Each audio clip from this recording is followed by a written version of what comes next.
کہ جو عبادتیں ہیں انہیں تجربوں سے نہیں حاصل کیا جا سکتا. میں تھوڑی سی وضاحت کروں گا ابھی. عبادت شرعی دلیلوں سے ثابت ہوگی، عبادت کسی کے تجربہ سے ثابت نہیں ہوگی. کتنا بھی بڑا شیخ ہو، کتنی بھی اونچی ٹوپی ہو، کتنا بھی خوبصورت اور بڑا ڈیزائن دار عمامہ ہو، کیسا بھی کچھ ہو، کیسے بھی اس کی وضاحت ہو، کچھ بھی ہو، کسی کے تجربہ کی بنیاد پہ کوئی عبادت نہیں ثابت ہوتی، نہیں لی جا سکتی، نہیں حاصل ہوتی. اس کے لیے کسی شرعی دلیل کی ضرورت ہوتی ہے.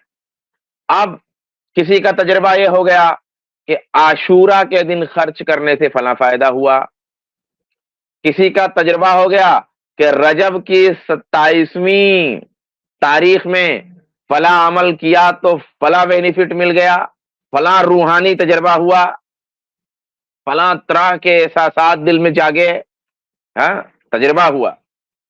راستہ بھول گیا، فلاں وظیفہ کیا تو ایسا ہو گیا، لڑکا ایسا تھا، فلاں بابا کے پاس گیا تو زبردست فرمانبردار ہو گیا، پنڈت جی کے پاس چلا گیا، اس کی بولی ٹھولی، اس کی شبداولی، اس کے شبھ سنکیت سب بڑے مدھر ہو گئے، بڑے اچھے ہو گئے.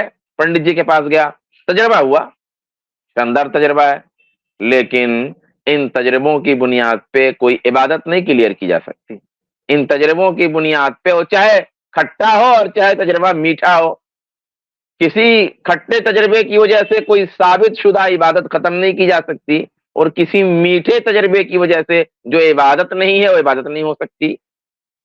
حتیٰ کہ اگر غیر مسنون طریقے سے دعا کرنے پر آپ کی دعا قبول ہو جائے، آپ کو لگے کہ میں نے جو مانگا تھا اللہ سے وہ چیز مل گئی، اور دعا آپ نے سنت کے مطابق نہیں کیا تھا مثلا، تو اس سے بھی آپ کا جو غیر مسنون طریقہ ہے وہ مسنون نہیں ہو جائے گا. آپ اس کے لیے دلیل نہیں پیش کر سکتے کہ اگر یہ غیر مسنون ہوتا، جس طریقے پہ میں نے دعا کی تھی، اگر یہ غلط ہوتا تو پھر میری دعا کیوں قبول ہوتی؟ آپ اس کو دلیل میں نہیں پیش کر سکتے، کیونکہ مشرک کی بھی دعا قبول ہوتی ہے. قرآن پاک میں ہے نا کہ جب یہ سمندر میں پھنستے ہیں مصیبت میں، اور پھر مخلصین الہ الدین، دین کو بالکل اللہ سے خالص کر کے پکارتے ہیں، اللہ کو بالکل، اللہ کو سارے جتنے معبودان باطلاں سب کو چھوڑ کر کے صرف اللہ سے لو لگا کے پکارتے ہیں، تو اللہ تبارک و تعالیٰ انہیں نجات دے دیتا ہے، کشتی بچا لیتا ہے، بیڑا پار لگ جاتا ہے، موجوں سے اس کو اللہ تعالیٰ بچا لیتا ہے. یہاں تو لوگ موجوں میں بھی اللہ کو نہیں پکارتے. کیسے ہے خان صاحب کا شعر، البحر علا والموج تغا من بے کس و طوفان ہوش ربا مجدھار میں ہوں بگڑی ہے ہوا موری نیا پار لگا جانا. کون نیا پار لگائے؟ اللہ کے رسول صلی اللہ علیہ وسلم. ان کو بلایا جا رہا ہے، خان صاحب ان کو بلا رہے ہیں، تربیت دے رہے ہیں. یہاں مشرکین بھی جب مجدھار میں پھنس رہے ہیں تو نیا پار لگانے کے لیے اللہ نے کہا کہ وہ اللہ کو پکارتے جب، تو پھر جب ہم ان کو نجات دیتے فلما نجاہم الی البر اذا ہم یشرکون، جب ہم ان کو خشکی کی طرف لے آتے تو پھر شرک کرنے لگتے. معلوم کیا ہوا؟ مشرک کی بھی دعا قبول ہو سکتی ہے، قبول ہوئی ہے، لیکن اس کی کوئی چیز دلیل نہیں بن جائے گی دعا کی قبولیت کی وجہ سے. حتیٰ کی تو میں نے یہ کہا کہ کسی کے تجربے کی وجہ سے، کسی بینیفٹ کی وجہ سے، کسی فائدہ کی وجہ سے کوئی چیز صحیح نہیں ہو سکتی. بہت دھوکہ ہوتا ہے اس سے. ہمارے جو بھی سامعین موجود ہیں، ناظرین موجود ہیں، وہ اس بات کو بہت اچھی طرح ذہن میں بیٹھا لیں، یہ وہ چیز ہے جس سے بہت دھوکہ ہوتا ہے، بہت دھوکہ ہوتا ہے، بہت دھوکہ ہوتا ہے.